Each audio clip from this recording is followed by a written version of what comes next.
Hey, what is up everybody? I'm Duffy Duck here once again, and I'm back from the Maxi Toys.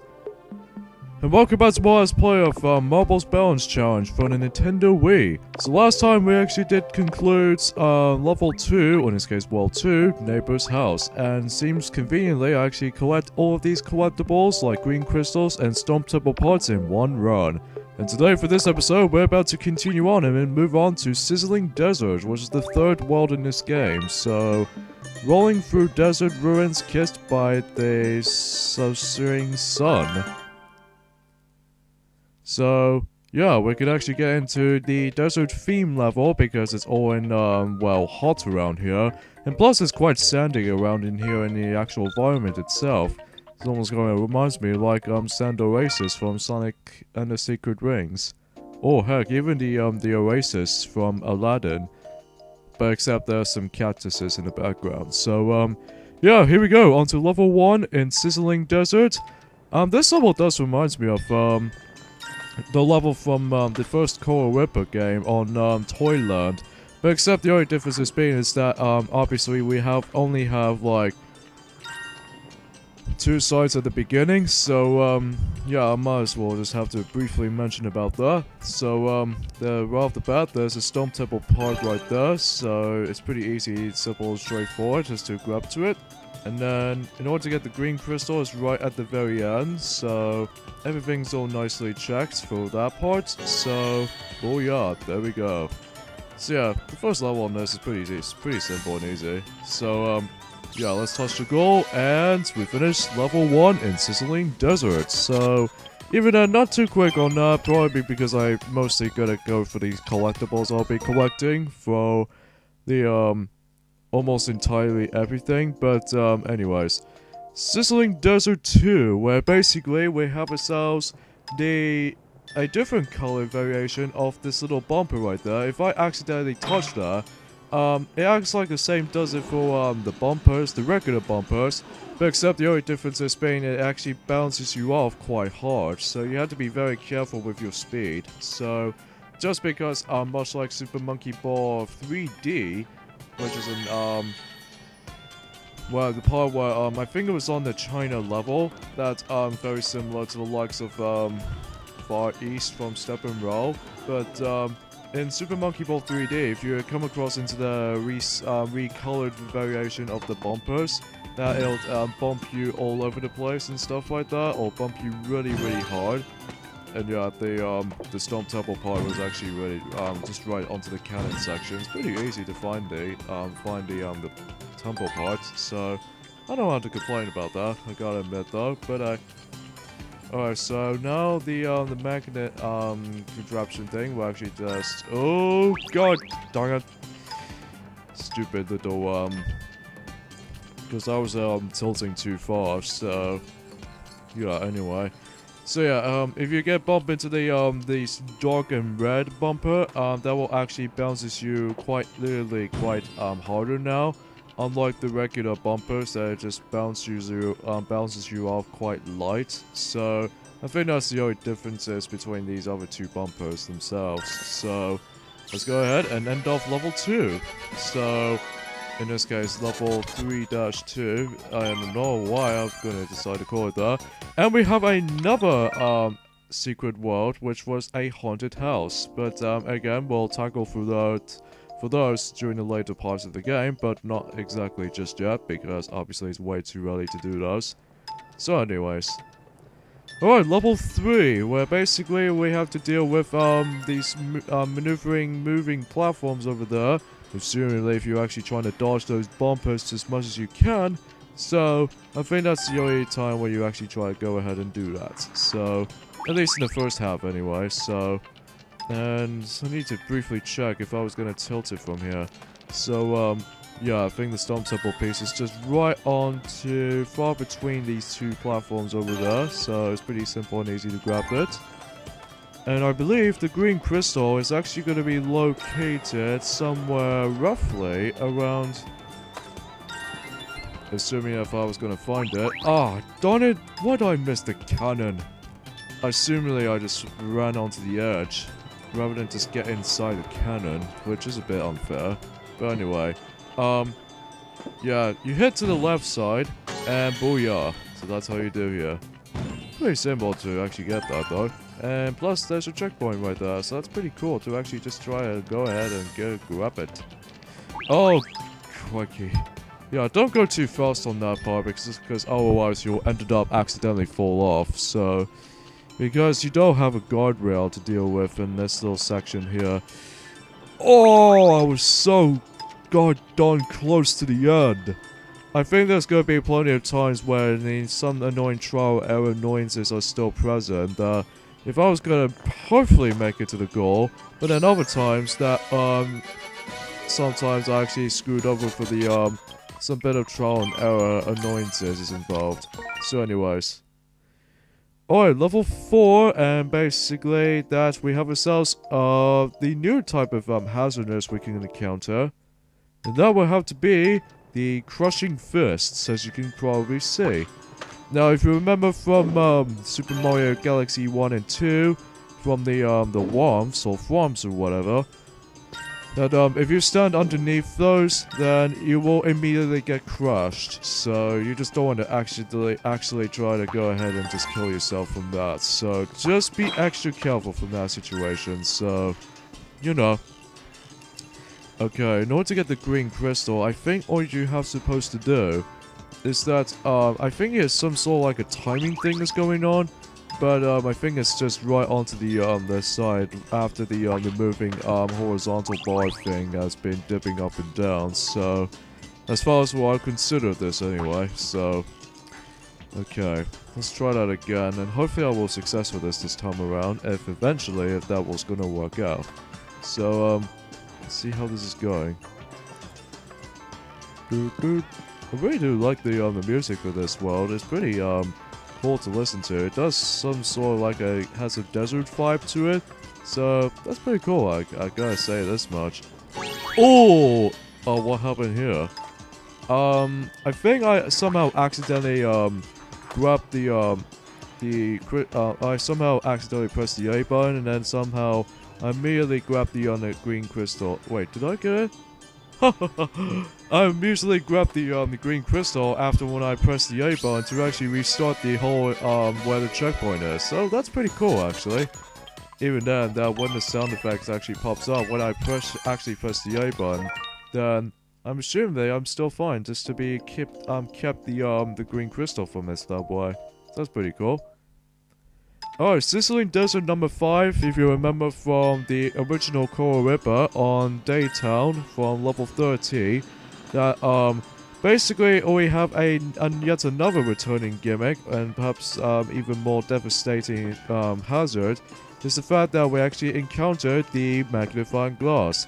And just like the first game, if you actually get near to it, if you get touched by it, you will actually get your marble burst out. So you just have to be very careful right there, so especially noticeable if you're trying to do the harder levels, so.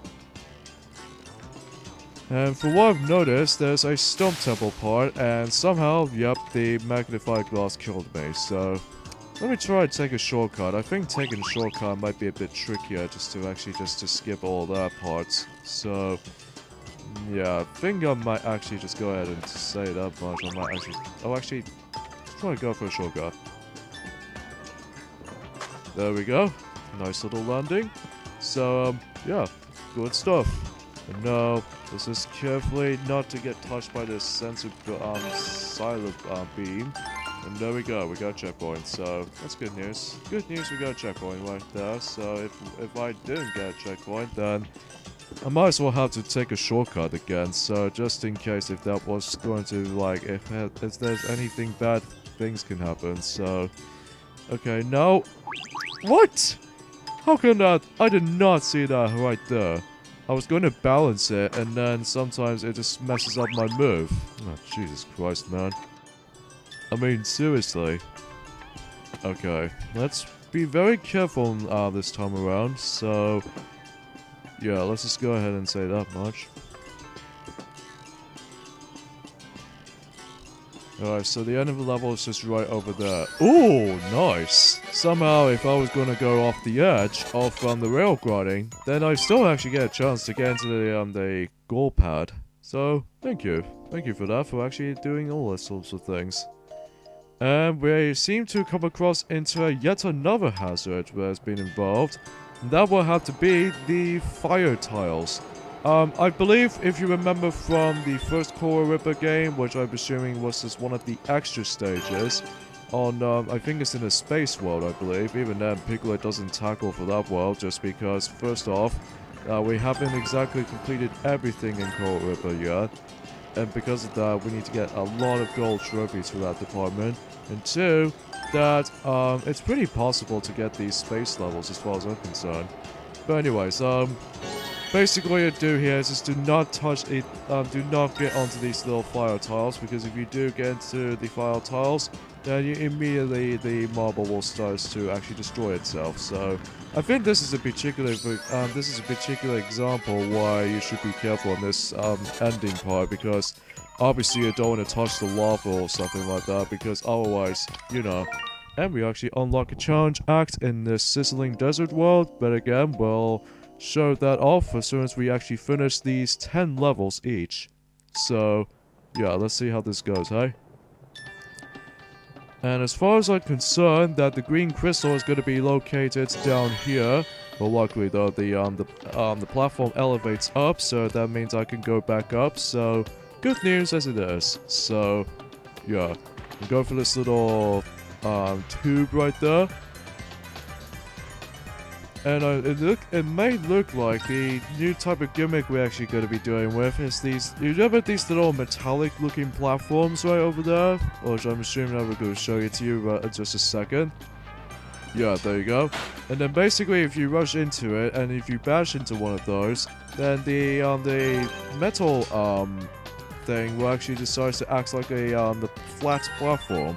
Like it starts vertical at first, and then if you knock it down, it'll be make it nice and flat again. So, yeah, as you can see that right there on a few seconds ago, that I seem to actually got a Stomp Temple part. Basically, you just don't want to actually just to attack the left one, or in this case the right one, mostly because otherwise you'll end up missing it. So, yeah.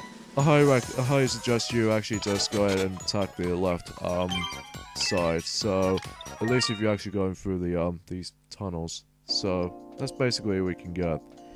Okay, Sizzling Desert 8. So I wonder what are we actually going to be involved with this. And if I remember rightly, that I think specifically at the end of at the very end of that level, that we can actually come across into the most, the dangerous hazardness has been going on, and that will have to be spiky things itself.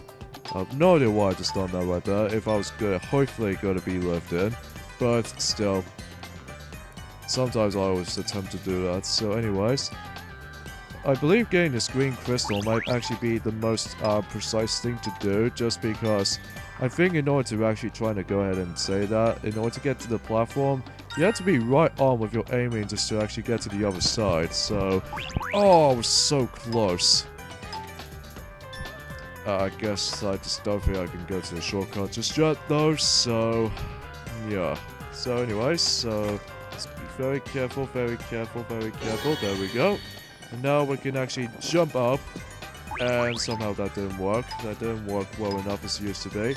So, whatever. And now we can actually climb up these slopes. So, yeah. Now, as far as what I'm concerned of, since me and Twilight Sparkle already mentioned earlier in Banjo-Kazooie playthrough, is that recently I've seen Kung Fu Panda 3 recently. Now, the reason being for that is because I decided to go ahead, even though this was on my own time at first, that I decided to go ahead and watch these first two Kung Fu Panda films first before I get into the third one. Like, I did watch the first film and the second film afterwards, and then I decided to actually go ahead and see the third installment around in that time. So that's a pretty good retrospect if I was going to watch these three films all in all the chronological order. So that's a good thing. That's the reason why I decided to see Kung Fu Panda 3 every nowadays. So yeah, pretty good film though. In fact, I think I say to say that I think Kung Fu Panda series, as far as the film series is concerned, I think those are probably one of my favorite film trilogies, next to Madagascar, and what else does it got in here? Toy Story film trilogy from the Pixar standards, and The Lion King, and Aladdin film trilogy, and etc. So yeah, I thought I was well mentioned there. Alright, Sizzling Desert number 9, so we only got about 2 levels, or actually like 3 levels to go in this world, so things doesn't turn out too terribly so far, so as far as I've noticed, that it may not look so bad. So let's go ahead and touch the checkpoint, but before we get into the continuation of the level, we can grab ourselves a Stomp Temple part, and then I can press the A button to actually get ourselves a faster process to get back into there. And then now we come to the rail grinding part, so we just have to be very careful of this. So I'm always constantly saying to be very careful in this particular parts of this game, just because the some obstacles might catch you off guard at points. But hey, at least I managed to do not fall off, or even then I only did reach press the A button just once though, so oh well, whatever. Alright, Sizzling Desert number 10, where we have to deal with these little metal platforms that you can actually knock over with. You know, that is firstly introduced, I think it was on level 7, I think. So, let's go ahead and knock these down. So, a good thing there's a checkpoint just right over there, but, and believe it or not, I think getting the green crystal, all you have to do is just basically just go there.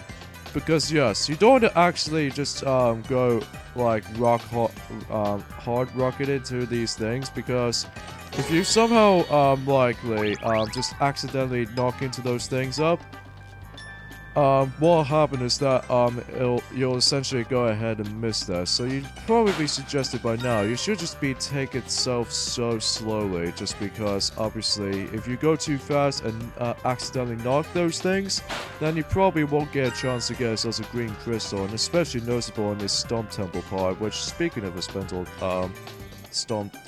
Temple part, we're gonna need to grab it so slowly just in case I will manage to attain one. And everything's all good to go here, so yeah, although I need to grab this one last crystal before I get the last one. I'll get the last crystal out of the way. So, and I'm pretty sure the last one is just right where the checkpoint is, so yeah, not too difficult, not too complicated, so yeah, that's pretty good stuff. Alright, so let's knock this, cling off to the edge. Oh well.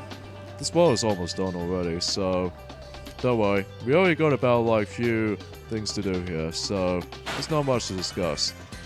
Okay, so now we've finished the all 10 of these main stages in Sizzling Desert, but we only got about 1 extra level left in this world, so that will be the challenge act itself. So now before we actually get into that, I need to briefly double check if I actually get everything, and it looks like I actually got everything, so good thing I might actually just double check on these levels so that I don't miss anything. So, alright, Sizzling Desert number 11. That again, we don't have to worry about the green crystal, and as well as the Stomp Temple part, but we only collect on the main worlds of the game. So, yeah, as far as you may suggest it by now.